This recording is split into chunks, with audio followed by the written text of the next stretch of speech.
Assalamualaikum warahmatullahi wabarakatuh. Waalaikumsalam warahmatullahi wabarakatuh.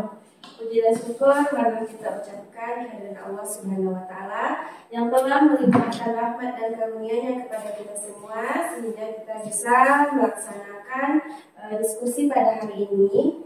Salawat dan salam tidak lupa kita hadiahkan kepada Nabi Muhammad SAW dengan ucapan Allahumma sholli ala sayyidina Muhammad wa ala ali sayyidina Muhammad. Ibu-ibu sekalian, terima kasih untuk kesempatannya sudah bisa hadir di ruangan ini. Berikut adalah penyebaran pemahaman dan pengalaman penerapan budaya positif. Sebelumnya, selamat datang para guru hebat. Mari saling berbagi praktik baik, berkolaborasi, dan saling mendukung demi mewujudkan disiplin positif di sekolah kita tercinta. Pada modul ini, saya akan memaparkan sedikit tentang konsep utama modul budaya positif. Yang pertama ada perubahan paradigma belajar. Yang kedua ada disiplin positif. Ketiga, kebutuhan dasar manusia. Keempat, motivasi perilaku manusia. Yang kelima, kontrol restitusi. Keenam, keyakinan kelas. Dan ketujuh, segitiga restitusi. Baiklah, kita masuk pada pembelajaran paradigma baru. Pembelajaran dengan paradigma baru dirancang berdasarkan prinsip pembelajaran yang terdiferensiasi, sehingga setiap siswa belajar sesuai dengan kebutuhan dan di tahap perkembangannya untuk mewujudkan profil pelajar Pancasila. Berikut ada 6 dimensi profil pelajar Pancasila yang ibu-ibu pasti sudah tahu dimensi-dimensi apa saja. Yang pertama, Bu Anggun mungkin bisa membacakan. Beriman bertakwa kepada Tuhan Yang Maha Esa dan berakhlak mulia. Ya, beriman dan bertakwa kepada Tuhan Yang Maha Esa dan berakhlak mulia. Yang kedua, Bu Dana. Yang kedua, mandiri. Ya, mandiri. Dan yang selanjutnya ada bernalar kritis, berkebinekaan global, bergotong royong dan juga kreatif. Di sini disiplin positif dan nilai-nilai kebajikan universal. Nah, ibu-ibu, disiplin positif itu dalam budaya kita dengan makna kata disiplin itu dimaknai menjadi sesuatu yang dilakukan seseorang pada orang lain untuk mendapatkan kepatuhan. Kita cenderung menghubungkan kata disiplin dengan ketidaknyamanan. Setelah itu, disiplin positif merupakan salah satu cara penerapan disiplin yang bertujuan untuk menumbuhkan kesadaran serta membudayakan anak untuk melakukan sesuatu tanpa sogokan, paksaan, ancaman maupun juga hukuman. Jadi, di sini ada perbedaan konsep pemikiran kita tentang disiplin dan dengan yang semestinya. Biasanya, menurut kita, mungkin beberapa banyak orang, disiplin itu adalah hal-hal untuk mendapatkan kepatuhan. Padahal bukan seperti itu. Disiplin itu ada tujuannya untuk menumbuhkan kesadaran dari diri kita sendiri, berarti motivasi intrinsik dari diri kita untuk memberdayakan dan melakukan sesuatu tanpa sogokan, paksaan, ancaman maupun hukuman. Sebagai seorang pendidik, tujuan kita adalah menciptakan anak-anak yang memiliki disiplin diri sehingga mereka bisa berperilaku dengan mengacu pada nilai-nilai kebajikan universal dan memiliki motivasi intrinsik, bukan dan ekstrinsik atau dari luar dirinya. Berikut, menurut Dr. William Glasser, miskonsepsi tentang makna kontrol. Di sini ada beberapa kesalahpahaman pemaknaan atau miskonsepsi tentang makna kontrol. Yang pertama, ilustrasi guru mengontrol murid. Sebenarnya tidak ada guru yang mengontrol murid. Murid itu ingin bisa dikontrol, kita kontrol atau kita kendalikan karena izin dari dirinya sendiri. Jadi sebenarnya tidak ada yang bisa mengontrol diri kita selain diri kita sendiri. Yang kedua, bahwa semua penguatan positif, efektif, dan bermanfaat. Yang ketiga, ilustrasi bahwa kritik akan membuat orang merasa bersalah dan dapat menguatkan karakter. Di sini jika kita mengkritik orang, berarti itu tidak akan menguatkan karakter. Jadi yang keempat, bahwa ilusi bahwa orang dewasa memiliki hak untuk memaksa. Padahal kontrol itu bukan membuat orang-orang dewasa bisa memiliki hak untuk memaksa. Yang memegang kontrol diri kita adalah diri kita sendiri, bukannya orang lain. Selanjutnya, merubah paradigma stimulus respon menjadi pendekatan teori kontrol. Bagaimana seseorang bisa merubah dari paradigma stimulus respon kepada pendekatan teori kontrol menurut Stephen R. Covey dengan mengatakan, bila kita ingin membuat kemajuan perlahan, sedikit-sedikit, ubahlah sikap atau perilaku Anda. Namun, bila kita ingin memperbaiki cara-cara utama kita, maka kita perlu mengubah kerangka acuan kita. Ubahlah bagaimana Anda melihat dunia, bagaimana Anda berpikir tentang manusia, ubahlah paradigma Anda, skema pemahaman dan penjelasan aspek-aspek tentang realitas. Di sini ada makna kata disiplin. Apa yang terbayang di benak kita jika mendengar kata disiplin? Bu Ibu, kalau mendengar kata disiplin di sekolah kita harus disiplin. Berarti berhubungan dengan waktu. Berhubungan dengan waktu, hukuman ketika kita tidak mengerjakannya. Seperti itu ya Ibu. Kalau kita mendengar kata disiplin waktu kita sama-sama kita sekolah dulu, pasti kita membayangkan tentang waktu, bagaimana kita mendisiplinkan waktu, cepat dan lambatnya pergi sekolah. Setelah itu tentang hukuman. Jadi sebenarnya kata disiplin ini sering dihubungkan dengan hukuman. Padahal belajar tentang disiplin positif tidak harus dengan memberikan hukuman. Justru itu adalah salah satu alternatif terakhir, dan kalau perlu tidak digunakan sama sekali. Dalam budaya kita, makna kata disiplin dimaknai menjadi sesuatu yang dilakukan seseorang kepada orang lain untuk mendapatkan kepatuhan. Jadi di sini disiplin itu untuk mendapatkan kepatuhan. Jadi padahal disiplin itu bertujuan untuk diri berlaku mengacu pada nilai-nilai kebajikan universal dan memiliki motivasi intrinsik bukan ekstrinsik. Jadi sebenarnya di kata-kata disiplin ini mengacu pada nilai-nilai kebajikan universal, nilai-nilai yang baik, nilai-nilai yang ada di dalam diri kita, yang harus kita kembangkan dan kita yakini kalau nilai itu harus ada di diri kita. Kemudian itu adalah motivasi dari dalam diri kita, bukan di luar dari diri kita. Misalnya kalau menurut kita disiplin itu dihubungkan dengan hukuman, berarti itu adalah motivasi dari luar diri kita. Misalnya kita melaksanakan disiplin ini karena ingin yang pertama mungkin takut dihukum oleh guru, terus mungkin ingin mendapatkan penghargaan dari orang lain. Wah, kamu selalu tepat waktu pergi sekolah misalnya. Jadi itu adalah motivasi ekstrinsik kita, dari luar diri kita. Seharusnya motivasi itu harus ada dari dalam diri kita sendiri. Berikut ada nilai-nilai kebajikan dari 6 institusi atau organisasi. Ini adalah nilai-nilai kebajikan. Yang pertama ini adalah profil pelajar Pancasila yang selalu kita kembangkan, yang selalu kita sampaikan kepada anak didik kita, dan selalu kita laksanakan di sekolah. Yang pertama, beriman, bertakwa kepada Tuhan Yang Maha Esa, dan berakhlak mulia. Yang kedua, mandiri. Ketiga, bernalar kritis. Keempat, berkebinekaan global. Kelima, bergotong royong. Dan keenam adalah kreatif. Ini adalah nilai-nilai kebajikan yang biasanya kita jalankan, yang biasanya kita terapkan di kelas maupun di sekolah kita. Yang kedua, ada nilai kebajikan dari IBO atau Primary Years Program PYP. Sikap murid hendaknya adanya toleransi, rasa hormat, integritas, mandiri, menghargai, antusias, empati, keingintahuan, kreativitas, bekerja sama, percaya diri, dan komitmen. Inilah nilai-nilai kebajikan universal yang harus ada di dalam diri kita maupun di dalam diri murid kita menurut IBO. Selanjutnya ada 9 pilar karakter Indonesian Heritage Foundation atau IHF Yang pertama tentang cinta Tuhan dan segenap ciptaannya.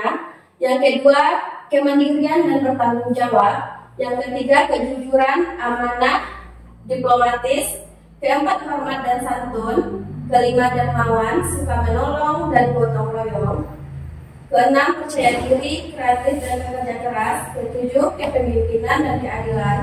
Kedelapan, baik dan rendah hati. Dan yang kesembilan, toleransi, kedamaian dan kesatuan. Berikut juga petunjuk seumur hidup dan keterampilan hidup. Ini adalah nilai-nilai kebajikan universal menurut petunjuk seumur hidup dan keterampilan hidup. Di sini dari keterampilan hidup ada 5. Yang pertama, dapat dipercaya. Yang kedua, lurus hati. Ketiga, pendengar yang aktif. Keempat, tidak merendahkan orang lain. Yang kelima, memberikan yang terbaik dari diri. Setelah itu ada petunjuk hidup. Yang pertama, peduli. Yang kedua, penalaran, bekerja sama, keberanian, keingintahuan, usaha, keluasan atau fleksibilitas, berorganisasi, kesabaran, keteguhan hati, kehormatan, memiliki rasa humor, berinisiatif, integritas, pemecahan masalah, sumber pengetahuan, tanggung jawab, dan persahabatan. Inilah nilai-nilai kebajikan universal yang menurut petunjuk seumur hidup dan keterampilan hidup. Selanjutnya, menurut The Seven Essential Virtues, ada di sini 7 nilai kebajikan. Yang pertama, empati, suara hati, kontrol diri, rasa hormat, kebaikan, toleransi, dan keadilan. Dan yang terakhir di sini ada proyek nilai-nilai kebajikan, ada peduli, di sini ada keterus-terangan, kebersihan sampai dengan kegotong royongan, keberanian, kesatuan, kreatif, semangat, dermawan, kejujuran, dermawan, harga diri, rendah hati, dan sampai ke rasa pengertian. Inilah 6 nilai kebajikan menurut institusi atau organisasi. Kita lanjut tentang teori motivasi, hukuman, dan penghargaan serta restitusi. Nah, menurut Ian Gossen ini ada menyatakan 3 motivasi perilaku manusia. Ada 3 motivasi perilaku manusia, berarti kita termotivasi karena adanya 3 perilaku ini. Yang pertama, untuk menghindari ketidaknyamanan atau hukuman. Kita sering termotivasi karena untuk menghindari ketidaknyamanan atau hukuman ini. Biasanya orang dengan motivasi ini berperilaku untuk menghindari hukuman, hanya ingin menghindari permasalahan yang mungkin muncul dan berpengaruh kepada mereka secara fisik, psikologis, maupun tidak terpenuhinya kebutuhan mereka. Bila mereka tidak melakukan tindakan tersebut, motivasi ini akan bersifat eksternal. Contohnya, misalnya kita sebagai guru datang tepat waktu karena takut ditegur oleh kepala sekolah. Misalnya kita pulang tepat waktu bersama teman-teman yang lain hanya ingin karena takut disindir. Misalnya itu adalah motivasi atau hanya untuk menghindari ketidaknyamanan atau hukuman dari atasan kita atau hukuman sosial dari teman-teman kita. Jadi yang kedua, motivasi untuk mendapatkan imbalan atau penghargaan dari orang lain. Di sini kita melakukan sebuah tindakan untuk mendapatkan pujian dari orang lain. Mereka juga melakukan sesuatu untuk mendapatkan hadiah, mendapatkan pengakuan atau imbalan. Motivasi ini juga bersifat eksternal atau dari luar diri kita. Jadi kita melakukannya karena adanya penghargaan, karena ingin dihargai, karena ingin disanjung. Misalnya kita datang tepat waktu ke sekolah, selalu tepat waktu datang ke sekolah supaya kita mendapatkan penghargaan atau sanjungan dari teman-teman ataupun kepala sekolah. Ini juga motivasi yang bersifat eksternal atau dari luar diri kita. Dan yang ketiga, adanya motivasi untuk menjadi orang yang mereka inginkan dan menghargai diri sendiri dengan nilai-nilai yang mereka percayai. Maksudnya di sini Kita melakukannya karena memang motivasi dari diri kita dengan niat kita untuk menghargai diri kita dan nilai-nilai yang kita percayai. Di sini kita atau orang lain dengan motivasi ini akan bertanya, akan menjadi orang yang seperti apa apabila dia melakukannya. Mereka melakukan sesuatu karena nilai-nilai yang mereka yakini dan mereka hargai. Dan mereka melakukan karena mereka ingin menjadi orang-orang yang melakukan nilai-nilai yang mereka yakini tersebut.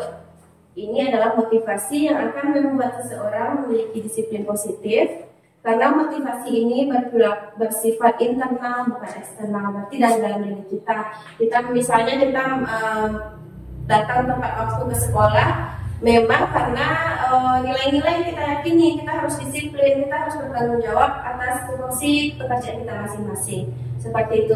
Jadi untuk seseorang yang memiliki disiplin positif, maka mereka pasti memilih motivasi yang mereka inginkan. Mereka menghargai dirinya dengan nilai-nilai yang mereka percayai.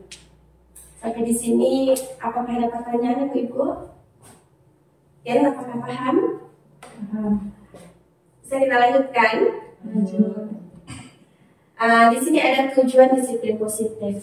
Di sini disiplin positif ini menanamkan motivasi yang ketiga tadi untuk menjadi orang yang mereka inginkan dan ingin menghargai diri sendiri dan nilai-nilai yang dipercayai. Kita lanjutkan tentang hukuman, konsekuensi, dan restitusi.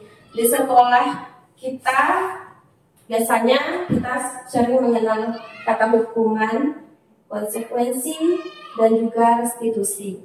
Nah, Ibu, ada perbedaan antara hukuman, konsekuensi, dan juga restitusi ini. Dalam penerapannya, yang pertama adalah hukuman. Hukuman itu biasanya bersifat tiba-tiba, tidak terencana. Hukuman bersifat satu arah dari guru kepada murid. Tidak ada kesepakatan sebelumnya. Contohnya, Andi dihukum berdiri di depan kelas sampai jam istirahat karena ketiduran di kelas. Mungkin kita pernah melakukannya. Termasuk saya sendiri pernah melakukannya. Waktu itu ketika anak didik saya tidak membuat PR, biasanya saya menyuruhnya pulang. Suruh menyuruhnya pulang atau kita menyuruhnya misalnya membawa bunga atau membawa pupuk untuk sebagai hukumannya. Sebenarnya hukuman ini akan berdampak buruk kepada anak didik kita. Mereka akan merasakan hal-hal negatif dari kita dan berdampak buruk untuk jangka waktu yang panjang. Biasanya mereka mempunyai sifat dendam karena kita melakukan hal tersebut. Mungkin waktu kita di bangku sekolah, ketika kita disudutkan, dihukum seperti ini, kita juga merasakan hal yang demikian. Dan sampai sekarang mungkin kita juga bisa ingat siapa saja guru yang pernah menghukum kita. Nah, jadi di sini ada yang kedua, ada konsekuensi. Konsekuensi adalah suatu hal yang terencana, adanya kesepakatan antara guru dan murid. Dan jika dilanggar, biasanya murid mendapatkan konsekuensinya. Contohnya, Rara sudah 3 kali tidak membuat PR. Maka sesuai konsekuensi yang sudah disepakati, berarti tidak adanya kesepakatan antara guru dan murid. Ketika dia sudah tidak melaksanakan atau tidak mengerjakan PR selama 3 kali, maka Rara akan mengerjakannya di luar kelas. Saya juga pernah melakukan hal tersebut kepada murid saya. Mungkin kita sebagai pendidik juga kurangnya mendapatkan ilmu dan kesadaran dari diri kita untuk menindak lebih lanjut tentang konsekuensi dan juga hukuman ini. Kalau dari konsekuensi, biasanya adanya perubahan perilaku negatif anak dalam jangka pendek. Selanjutnya ada restitusi. Restitusi adalah cara menanamkan disiplin positif pada murid dengan menciptakan kondisi bagi murid untuk memperbaiki kesalahan mereka sehingga mereka bisa kembali kepada kelompok mereka dan karakter yang lebih kuat. Jadi di sini biasanya kalau untuk restitusi yang kita lakukan itu biasanya kita awalnya memahami kenapa murid itu melakukan perbuatan itu. Setelah itu kita bertanya kepada murid, mungkin mereka ada kebutuhannya yang tidak terpenuhi, misalnya kebutuhan kesenangannya tidak terpenuhi, makanya dia misalnya mengganggu teman. Jadi jangan langsung menghukum murid, jangan langsung menyalahkan mereka. Jadi cobalah kita menciptakan kondisi murid atau memperbaiki kesalahannya. Dengan kesalahan yang mereka buat, mereka bisa kembali mencari solusinya sendiri. Inilah yang dimaksud dengan restitusi. Jadi restitusi juga proses kolaborasi antara kita dan murid untuk mencari solusi dari permasalahan yang sedang dihadapi murid. Nah, di sini ada contoh dari hukuman, konsekuensi, dan juga restitusi. Kalau untuk hukuman, anak akan menjadi identitasnya akan gagal. Yang kedua ada identitas sukses, yaitu dengan penerapan disiplin. Ada konsekuensi dan juga restitusi. Di sini misalnya hukuman, biasanya kita mengatakan kepada murid, peraturannya kamu tuh harus seperti ini. Biasanya kita menunjuk murid, kamu harus membawa ini, kamu harus mengerjakan tugas yang ini. Biasanya seperti itu. Ada identitasnya, dia akan merasa gagal, dia akan merasa merendah diri, mereka akan merasa malu terhadap teman-temannya, apalagi biasanya hukuman ini teman-temannya pasti melihat. Dan kedua ada murid atau anak akan benci terhadap peraturan yang kita buat.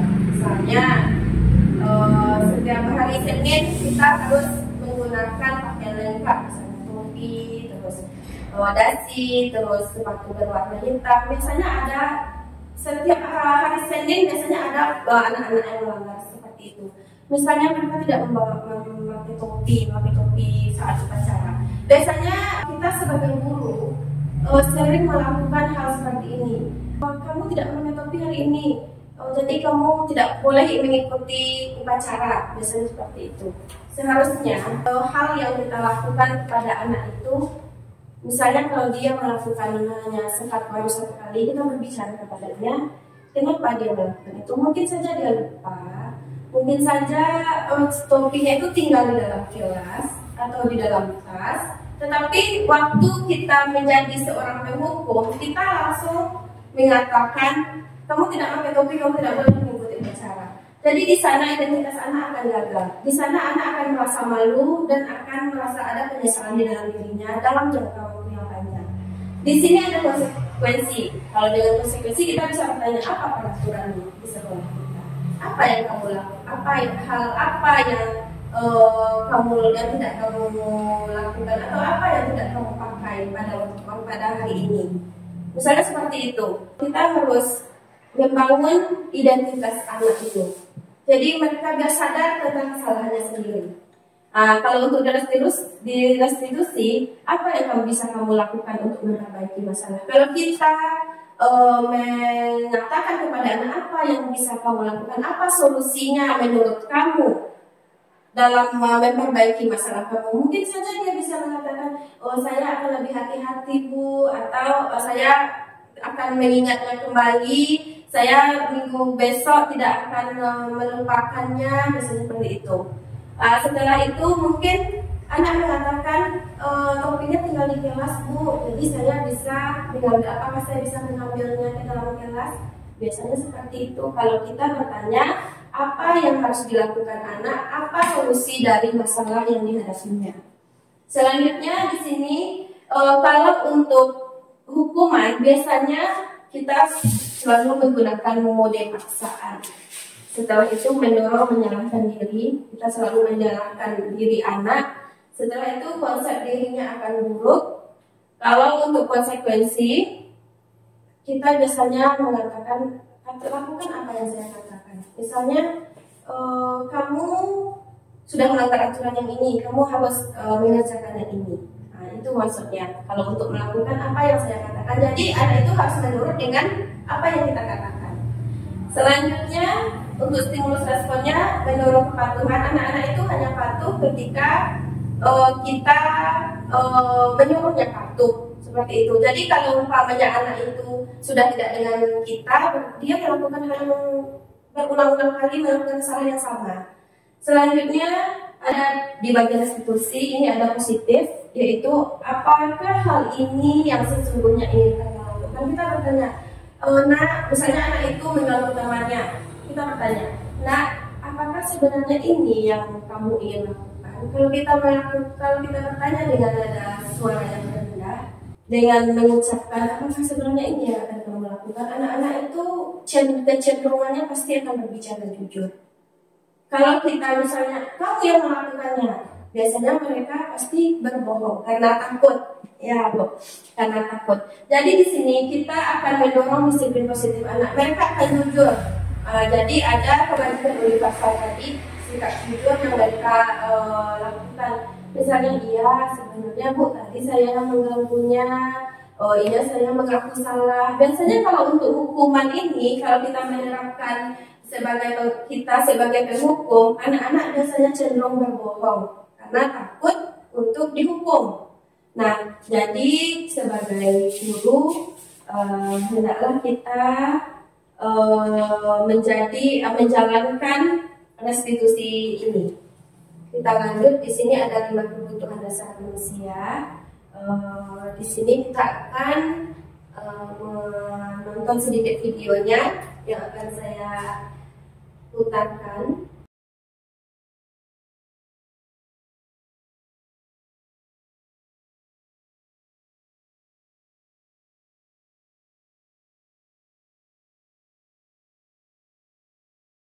Salam dan bahagia Ibu dan Bapak guru hebat. Untuk membangun budaya sekolah yang positif dengan lingkungan yang aman dan mendukung murid untuk menjadi pribadi yang berdaya, seimbang, dan bahagia, salah satu upaya yang dapat dilakukan oleh guru adalah memahami kebutuhan dasar yang mendasari perilaku murid. Pada video kali ini, kita akan membahas tentang 5 kebutuhan dasar manusia.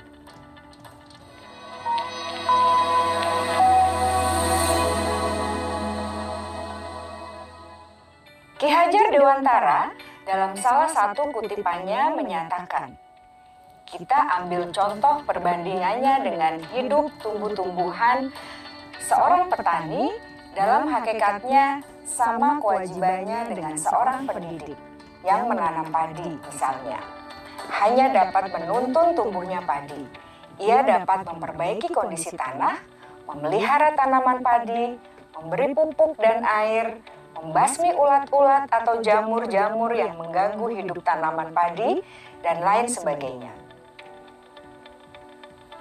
Ketika guru memahami kebutuhan apa yang mendasari perilaku murid, dan guru berusaha menuntun dan mendukung murid dalam memenuhi kebutuhannya secara positif, pada hakikatnya guru tersebut ibarat seorang petani yang sedang berusaha memahami kebutuhan masing-masing tanaman, dan ia berusaha memenuhi kebutuhan tanaman tersebut agar dapat tumbuh dengan subur dan maksimal. Dr. William Glasser, seorang psikiater dari Amerika Serikat, menyatakan bahwa seluruh tindakan manusia memiliki tujuan tertentu, yaitu memenuhi kebutuhan dasarnya. Ketika kelima kebutuhan dasar telah terpenuhi secara memadai, maka murid akan tumbuh dengan seimbang dan bahagia. Sebaliknya, ketika kebutuhan dasar tidak terpenuhi dengan baik, maka seseorang akan mengalami emosi negatif seperti bosan, sedih, dan kecewa. Bahkan mereka dapat melakukan perbuatan yang bertentangan dengan nilai-nilai kebajikan atau melanggar peraturan. Dengan kata lain, perilaku buruk seseorang biasanya adalah respons dari kebutuhan yang tidak terpenuhi. Namun, mereka tidak tahu cara untuk menyampaikannya. Ada 5 kebutuhan dasar manusia menurut Dr. William Glasser. yaitu yang pertama, kebutuhan untuk bertahan hidup atau survival. Yang kedua, kebutuhan untuk merasa diterima atau love and belonging. Yang ketiga, kebutuhan akan kebebasan atau freedom. Yang keempat, kebutuhan akan kesenangan atau fun. Dan yang kelima, kebutuhan akan penguasaan atau power.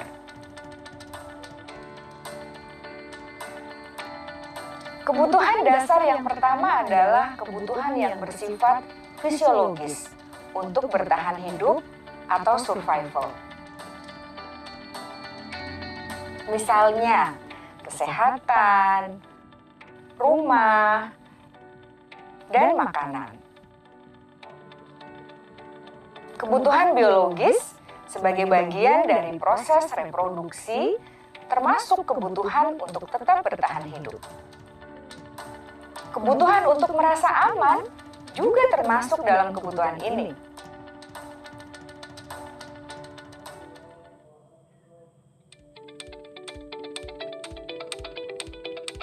Agar murid dapat belajar dengan baik, kebutuhan mereka akan rasa aman, pangan, sandang, dan papan harus terpenuhi.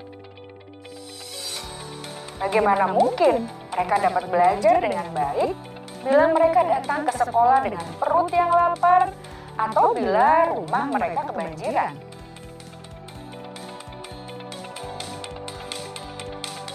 Setelah kita mengetahui kebutuhan pertama yang sebagian besar bersifat fisiologis, mari kita lihat kebutuhan kedua sampai kelima yang semuanya berhubungan dengan psikologis. Mari kita lihat kebutuhan yang kedua, yaitu kebutuhan akan perasaan diterima oleh kelompok atau komunitasnya, atau kebutuhan love and belonging.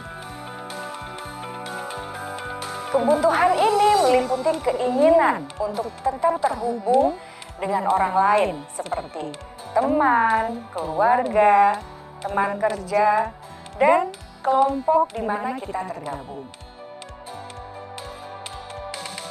Setiap murid ingin menjadi bagian yang berharga dari kelas dan juga sekolah. Mereka juga ingin diterima oleh orang lain dan kelompoknya. Bahkan, murid yang terlihat paling cuek pun jauh di dasar hatinya pasti ingin merasa diterima. Sebagai guru, seharusnya kita dapat menerima murid kita apa adanya, sesuai dengan kodratnya. Karena setiap murid adalah unik. Mereka memiliki kekuatannya masing-masing, sehingga guru seharusnya bisa menciptakan kesempatan untuk murid berkolaborasi dan memiliki ikatan emosi satu sama lain. Murid-murid yang memiliki kebutuhan yang besar untuk merasa diterima, biasanya mereka belajar karena suka pada gurunya, dan mereka juga suka bekerja dalam kelompok. Kebutuhan yang ketiga adalah kebutuhan akan kebebasan atau kebutuhan membuat pilihan. Murid harus diberi kesempatan untuk membuat pilihan dan bertanggung jawab atas pilihan yang mereka telah ambil. Memberi mereka kebebasan bukan berarti membiarkan mereka melakukan apa saja yang mereka mau, melainkan lebih memberi mereka kesempatan untuk membuat pilihan, menyuarakan pendapat mereka dengan percaya diri, dan memberi mereka kesempatan untuk mencoba hal-hal yang baru. Pembelajaran dengan metode yang beragam dan menarik juga akan memenuhi kebutuhan murid tentang kebebasan ini. Pembelajaran berdiferensiasi, di mana guru menyediakan beberapa jenis tugas yang bisa dipilih oleh murid sesuai minat mereka, sangat baik untuk mengembangkan murid menjadi lebih mandiri dan memiliki motivasi internal. Karena kebutuhan akan kebebasan pada dasarnya adalah kebutuhan untuk mandiri, memiliki otonomi, memiliki pilihan, dan mampu mengendalikan arah hidupnya sendiri.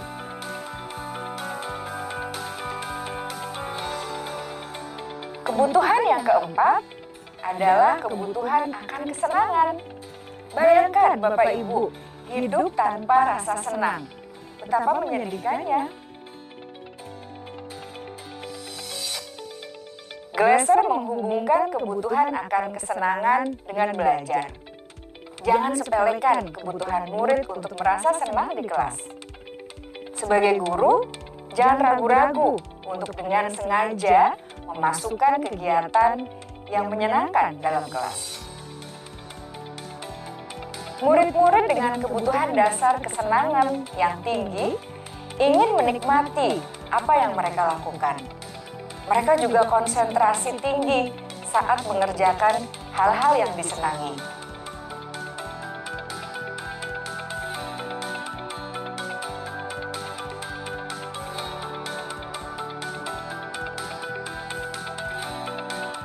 Kebutuhan yang kelima adalah kebutuhan akan penguasaan. Setiap murid memiliki kebutuhan untuk merasa kompeten, menjadi terampil, diakui pencapaian dan keterampilannya, didengarkan, bisa membuat dampak dan pengaruh, dan memiliki rasa harga diri. Mereka sebaiknya diberi kesempatan untuk membuat keputusan tentang hal-hal yang penting dalam hidupnya dan tidak merasa dikontrol oleh sistem sekolah. Pada murid yang telah menginjak usia remaja, seringkali mereka merasa tidak memegang kendali atas kehidupannya sendiri, karena guru kerap kali berpengaruh dalam mengambil keputusan. Murid-murid yang memiliki kebutuhan dasar akan penguasaan yang tinggi biasanya selalu ingin menjadi pemimpin. Mereka juga suka mengamati sebelum mencoba hal-hal yang baru. Mereka juga perfeksionis dan merasa kecewa bila melakukan kesalahan.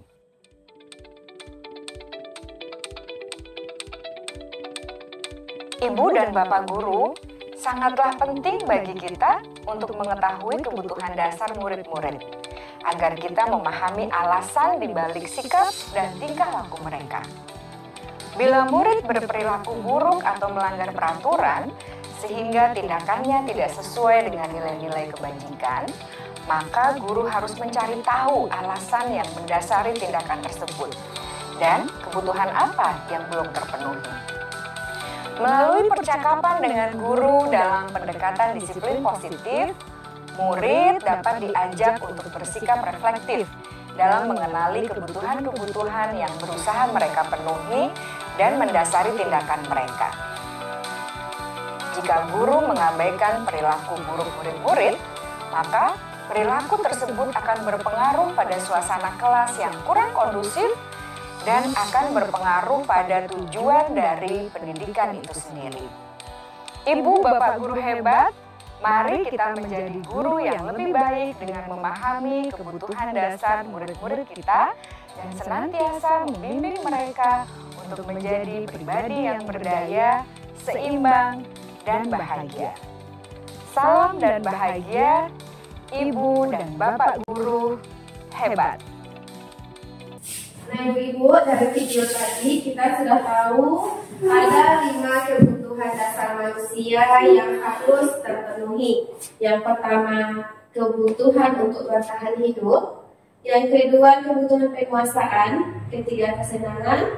Keempat, kebebasan. Dan kelima, kasih sayang dan juga rasa diterima.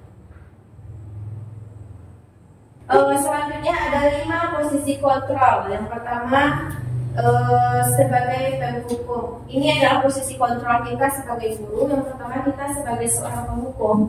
Di sini seorang penghukum biasa bisa menggunakan hukuman fisik maupun verbal. Guru biasanya berkata seperti ini, contohnya, patuhi aturan saya atau awas kalau tidak.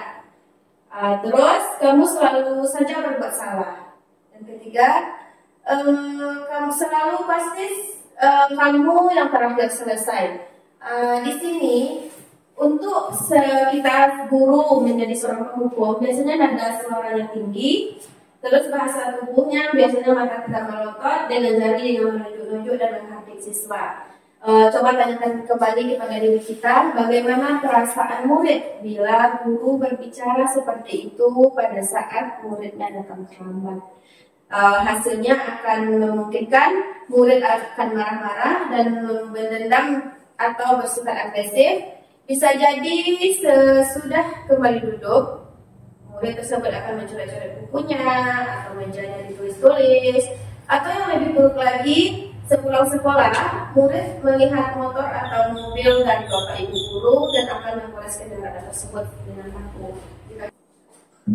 Nah, yang kedua adalah membuat merasa bersalah. Posisi kita sebagai orang membuat merasa bersalah. Di sini, pada posisi ini biasanya guru akan bersuara lebih lembut. Membuat rasa bersalah akan menggunakan keheningan yang membuat orang-orang merasa tidak nyaman, bersalah, dan merendahkan diri. Kata-kata yang keluar dengan lembut seperti, ibu sangat kecewa sekali kepadamu. Atau, beberapa kali bapak harus memberitahu kamu ya. Biasanya pembuat merasa bersalah ini, kita sebagai guru biasanya berbicara dengan lembut kepada anak, tetapi anak merasa dirinya salah. Dia merasakan kalau dia orang yang salah pada waktu itu. Biasanya di sini hasilnya murid akan merasa bersalah, terus misalnya dia bersalah mengecewakan ibunya, mengecewakan kita sebagai guru, terus murid akan merasa menjadi orang yang gagal dan tidak sanggup membahagiakan orang lain. Kadang-kala sikap seperti ini lebih berbahaya daripada sikap penghukum karena emosinya akan tertanam lama dalam dirinya, terus akan menahan perasaan itu. Tidak seperti murid dengan guru yang menghukum, di mana murid bisa melupakan amarahnya walaupun dengan cara-cara yang negatif. Murid tertekan seperti ini yang tiba-tiba tidak bisa menahan amarahnya dan bisa menyakiti dirinya dan orang lain. Yang ketiga adalah posisi teman. Pada posisi teman pada guru bisa menyebabkan hal yang negatif dan juga maupun hal yang positif. Yang positifnya di sini berupa hubungan baik yang terjalin antara kita dan juga siswa. Guru di posisi teman ini menggunakan hubungan baik dengan kata-kata yang humor untuk mempengaruhi seseorang. Mereka atau kita biasanya berkata seperti ini, ayolah bantu bapak gitu, atau ayo ingat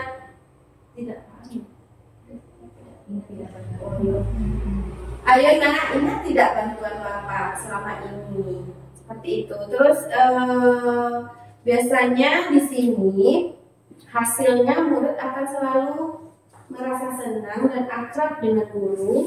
Ini termasuk dampak yang positifnya. Hanya saja di sisi negatif, murid bisa menjadi tergantung kepada guru. Bila ada masalah, biasanya mereka lebih cenderung mengandalkan guru karena dia merasakan guru adalah temannya. Jadi akibat lain dari posisi teman ini, dia hanya akan berbuat sesuatu bila yang menyuruhnya adalah guru tersebut. Kalau guru lain yang menyuruhnya, dia tidak tahu. Biasanya seperti itu. Di sini ada posisi guru sebagai pemantau.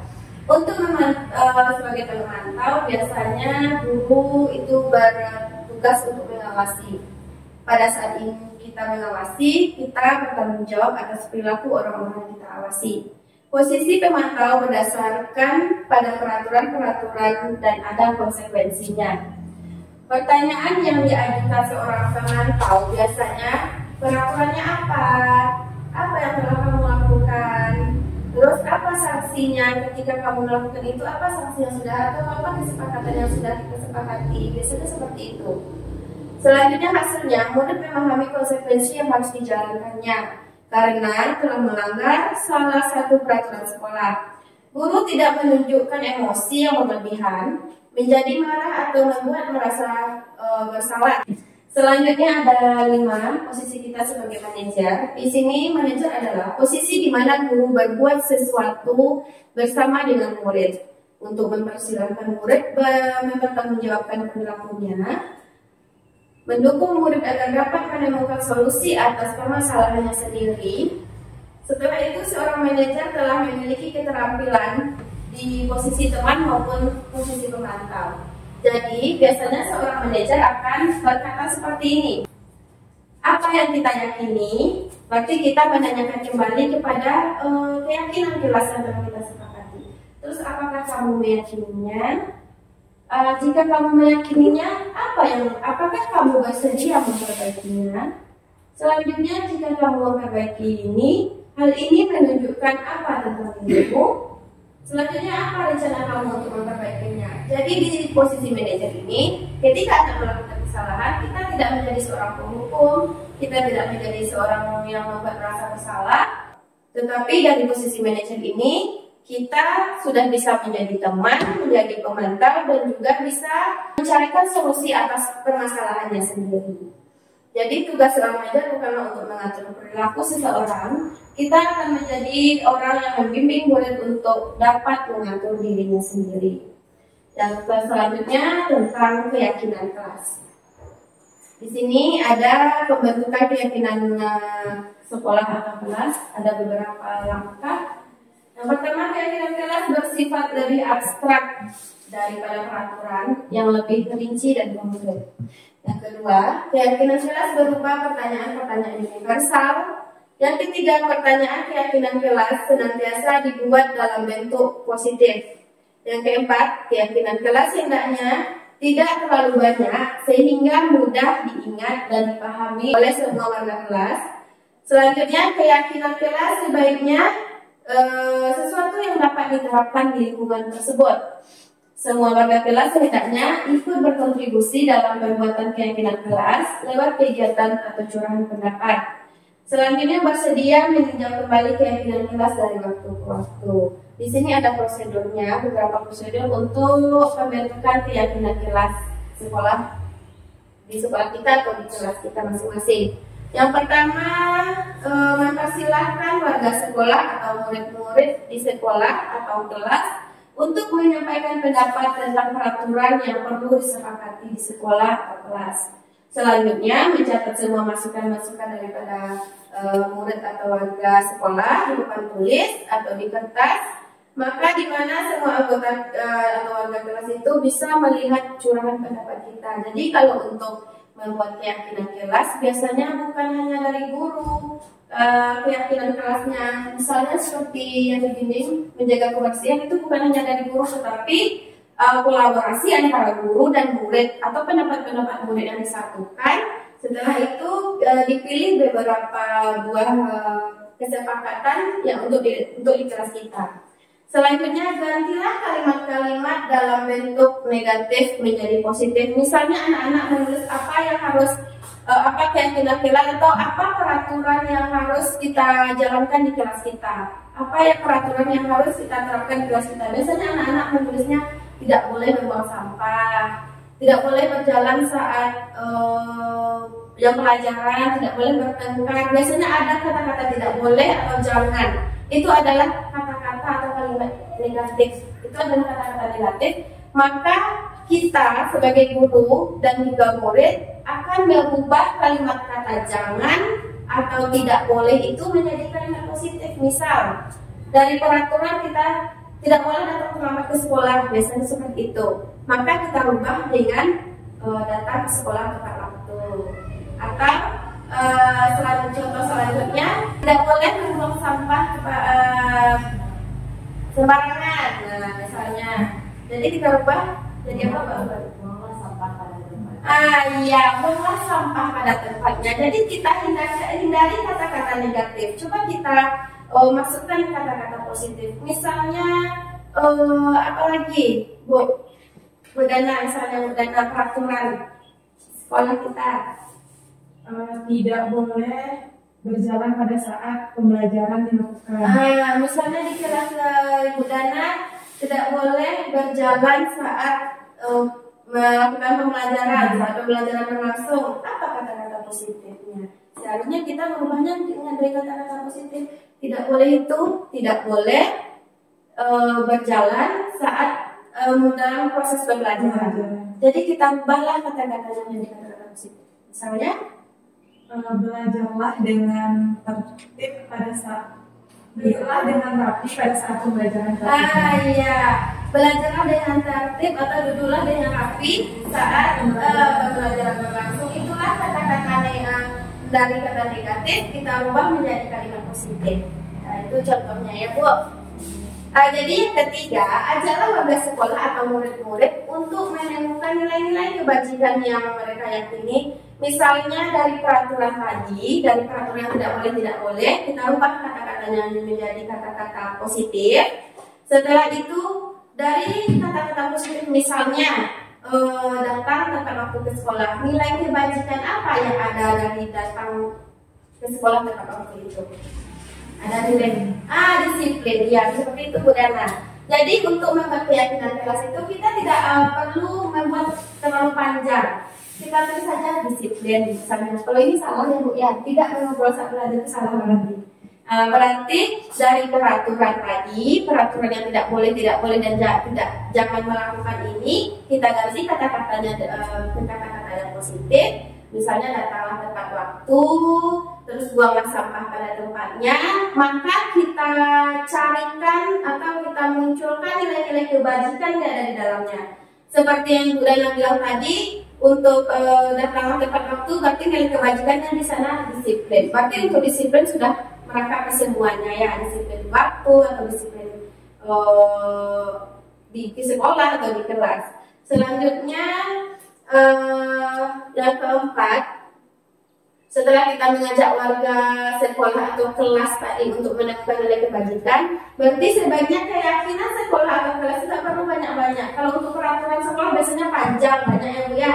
Jadi kalau untuk keyakinan kelas biasanya hanya berkisar 3 atau sampai 7 saja. Jadi di mana kalau terlalu banyak, warga kelas akan kesulitan untuk mengingat dan akibatnya sulit untuk dijalankan. Ada 3 atau 4 saja itu sudah cukup bagus kalau di kelas kita itu sudah berjalan dengan baik. Yang kelima, warga kelas dipersilakan untuk meninjau ulang dan menyetujuinya dengan menandatangani keyakinan sekolah atau kelas tersebut, termasuk guru dan semua warga sekolah. Kalau untuk keyakinan sekolah, untuk keyakinan kelas biasanya boleh kita tanda tangani dengan juga murid juga menandatanganinya. Selanjutnya yang keenam, keyakinan sekolah atau kelas selanjutnya bisa ditempelkan di dinding. Bisa biasanya seperti ini kita tempelkan di dinding atau kita buat lebih besar, kita tempel di dinding. Setelah itu di tempat yang mudah kita lihat, misalnya di depan atau di samping. Selanjutnya ini ada contoh kegiatan kelas 1. Yang pertama, setiap anggota kelas perlu belajar. Yang kedua, setiap anggota kelas perlu senang. Selanjutnya, setiap anggota kelas perlu merasa aman. Kalau keyakinan kelas 5, selalu bersikap positif, senantiasa menjadi diri terbaik, senantiasa membantu. Di sini berarti tidak ada lagi kata-kata negatifnya ya Bu ya. Tidak boleh ini, tidak boleh itu, jangan ini, jangan itu. Jadi tidak ada lagi. Kalau untuk membuat keyakinan kelas kita menggunakan kata-kata positif dan juga beracuan dari nilai-nilai kebajikan universal. Di sini ada segitiga restitusi. Di sini segitiga restitusi ini adalah cara kita sebagai guru untuk memberikan solusi atas permasalahan yang diterima oleh murid. Sebagai seorang guru yang bertugas untuk menyelesaikan masalah yang dihadapi oleh anak dengan ada 3 cara, dan caranya itu tidak boleh terbalik-balik. Kita mulai dari menstabilkan identitas, yang kedua memvalidasi tindakan yang salah, yang ketiga menanyakan keyakinan. Jadi ketika ada anak misalnya dia bertengkar atau terlambat untuk datang ke sekolah, biasanya kita memarahinya, Ibu ya. Kenapa datang terlambat ke sekolah, terlambat terus datang ke sekolah, pulang saja. Biasanya seperti itu. Jadi dari ilmu segitiga restitusi ini kita tidak melakukan itu lagi. Kita yang pertama kita stabilkan identitasnya dulu dengan cara setiap orang pasti melakukan kesalahan. Anak ibu terlambat pasti ada alasannya. Terus kamu bukan orang satu-satunya yang melakukan kesalahan ini. Supaya anak itu pertamanya tenang, dia emosinya stabil, itulah disebut dengan menstabilkan identitas. Yang kedua, kita lakukan validasi tindakannya yang salah. Misalnya kita bertanya, menurut kamu, kamu mempunyai kesalahan. Biasanya anak-anak itu pasti bersikap jujur, berkata jujur. Ya Bu, saya biasa terlambat datang ke sekolah, atau ya Bu, saya mencuri pensil teman, misalnya seperti itu. Jadi di sini kita akan memvalidasi tindakannya yang salah. Jadi kita bukan membenarkan tindakannya, tapi dia tahu tentang tindakannya yang dilakukan itu adalah salah. Selanjutnya baru kita menanyakan keyakinan kelas yang kita sepakati tadi bersama. Misalnya, menurut kamu keyakinan kelas apa yang telah kamu langgar? Baru anak menyadarinya. Biasanya, ya Bu, saya melanggar disiplin atau saya melanggar tentang rasa saling menghargai. Biasanya seperti itu. Selanjutnya disinilah kita bisa berkolaborasi dengan anak untuk menyelesaikan masalah yang mereka hadapi. Yang pertama yaitu menstabilkan identitas. Anak yang melanggar peraturan karena sedang mencari perhatian adalah anak yang sedang mengalami kegagalan. Dia mencoba untuk memenuhi kebutuhan dasarnya, namun adanya benturan. Setelah itu, kalau kita mengkritiknya, maka kita akan tetap membuatnya dalam posisi yang gagal. Yang kedua, kita validasi tindakan yang salah. Kalau kita tolak anak yang sedang berbuat masalah, dia akan tetap menjadi bagian dari masalah itu. Namun, bila kita memahami alasannya, melakukan sesuatu, maka dia akan merasa dipahami. Biasanya guru bisa bertanya seperti ini, kamu pasti punya alasan mengapa kamu melakukan hal itu. Lanjut, yang ketiga kita menanyakan keyakinan. Ketika identitas sukses telah tercapai, maksudnya langkah 1 dan juga langkah 2 itu sudah kita lakukan, maka anak akan siap untuk dihubungkan dengan nilai-nilai yang dipercayainya dan berpindah menjadi orang yang dia inginkan. Selanjutnya ada beberapa pertanyaan yang bisa kita hubungkan dengan keyakinan anak dengan keyakinan kelas. Yang pertama, apakah sikapmu ini sudah sesuai dengan atau apakah nilai-nilai umum yang kita telah sepakati? Apa bayangan kita tentang kelas yang ideal dan kamu mau jadi orang yang seperti apa? Nanti anak pasti menjawabnya dengan hal-hal kejujuran. Selanjutnya di sini ada contoh dari penerapan segitiga restitusi. Kita tonton videonya sebentar, Ibu.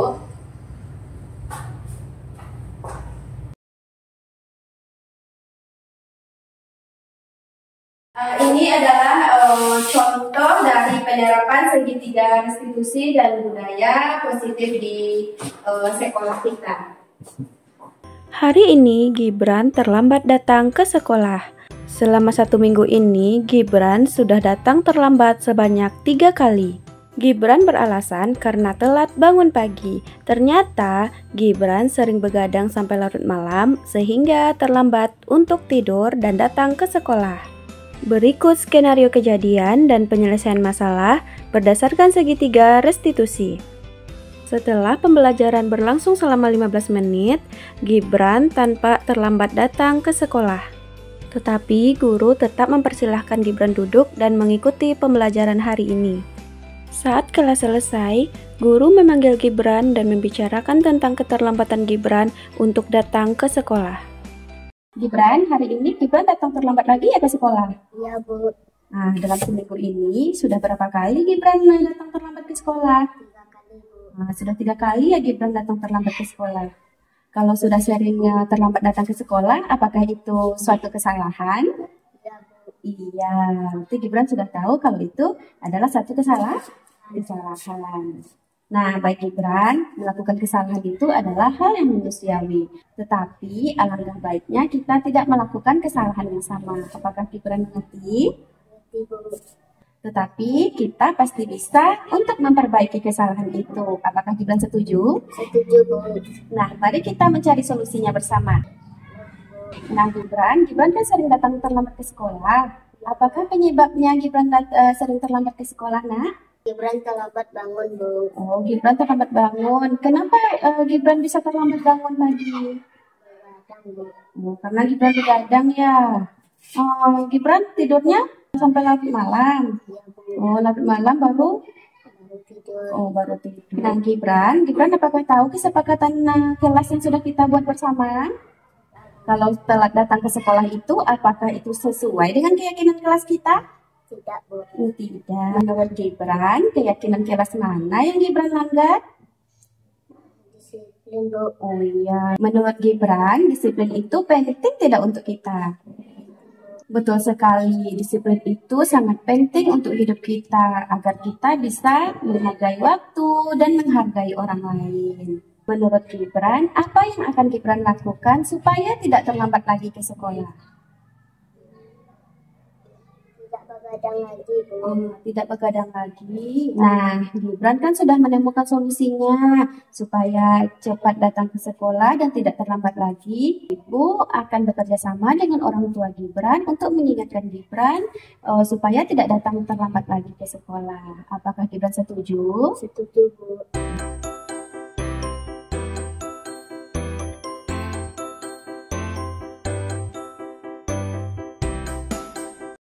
Baiklah, itulah penerapan segitiga restitusi di kelas saya. Terima kasih, salam dan bahagia.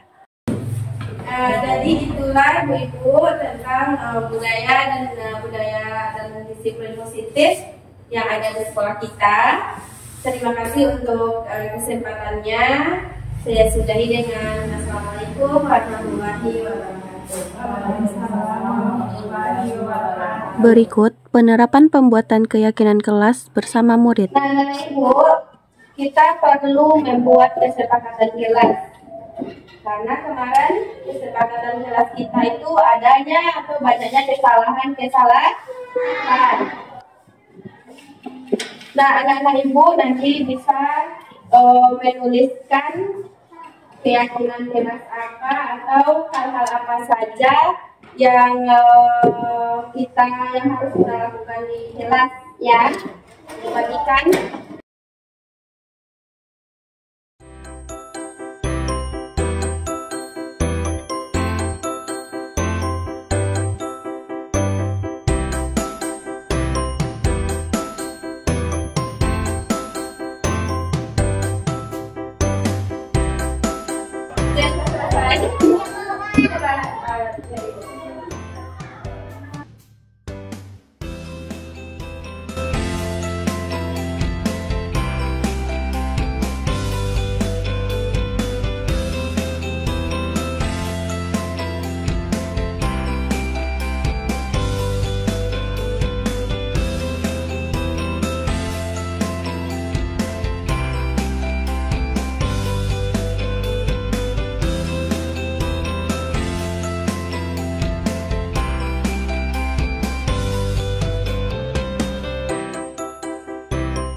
Nah, dari semua peraturan yang kamu tulis ini, yang ada di papan tulis, ada mungkin satu orang yang ingin membacakannya yang di bak depan.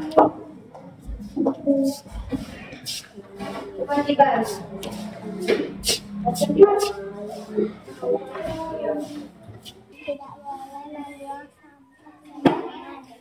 Tidak boleh masuk saat istirahat.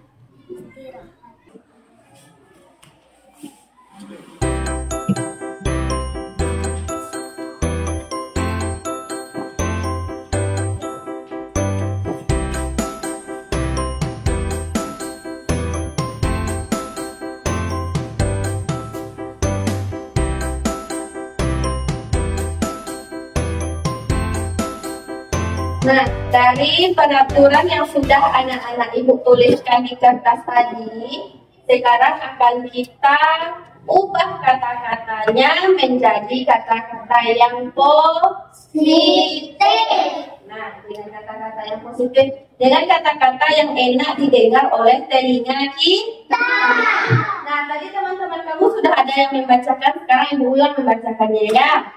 Yang pertama, kata Gibran, tidak boleh masuk ke kelas saat istirahat. Kata-kata tidak boleh itu kita rubah, kita ganti menjadi istirahatlah di luar kelas. Bagus. Apa? Iya. Yang pertama istirahat. Iya, istirahat di luar kelas. Yang kedua, tidak boleh mengobrol pas jam pelajaran. Kita ganti menjadi kalimat positifnya. Saat belajar harus belajar dengan giat. Bagus Putri. Belajar dengan giat.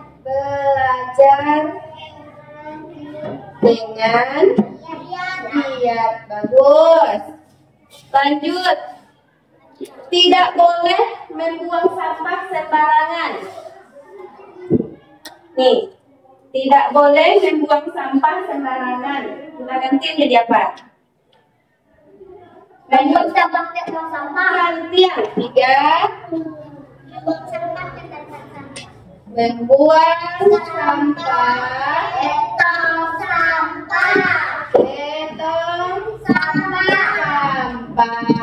Bagus. Nah, yang keempat, cari membuang sampah ke tempat sampah sama ya. Tidak boleh mengobrol saat pelajaran sama tadi ya. Ini harus belajar dengan giat. Ini tidak boleh membuang sampah di kelas sama. Tidak boleh berbicara saat pelajaran sama. Belajar dengan giat, dengan tertib. Tidak boleh masuk ke kelas saat istirahat, juga istirahat di luar kelas.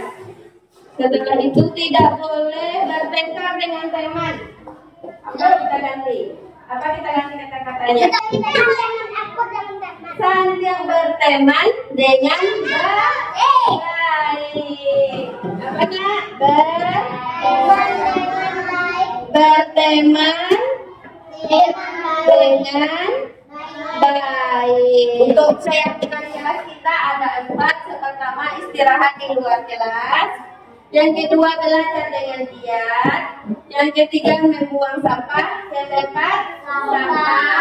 Yang keempat, berteman dengan baik. Nah, apakah sudah pas menurut Ibu? Atau ada yang mau menambahkan? Pas. Apa, Putri? Apalagi Putri? Tidak boleh memilih teman. Ya, sama dengan berteman dengan baik. Tidak boleh memilih teman sama dengan berteman dengan baik.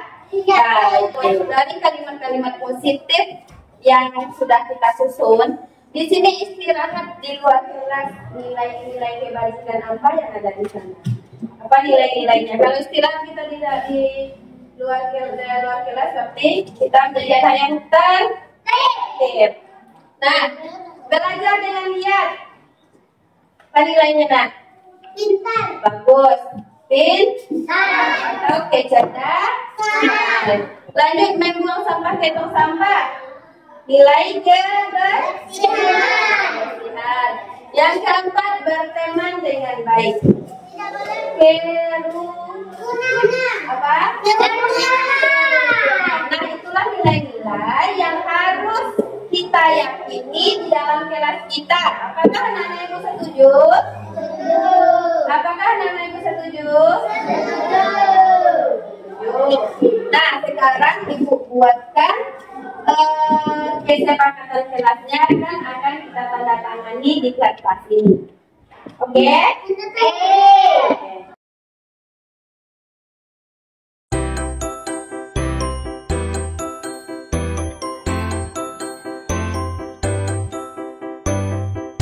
berteman dengan.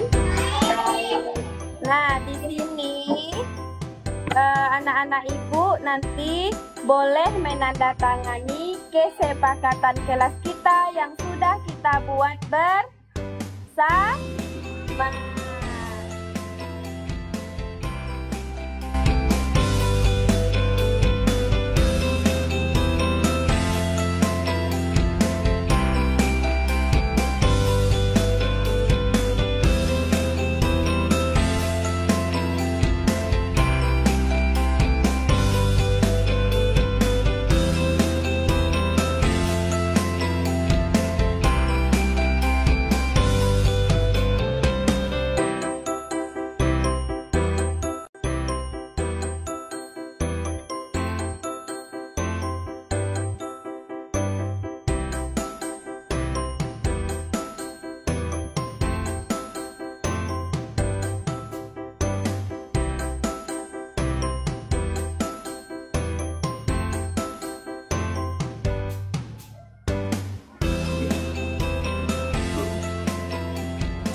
Nah, anak-anak ibu, di sini adanya kesepakatan kelas yang sudah kita tanda tangani bersama.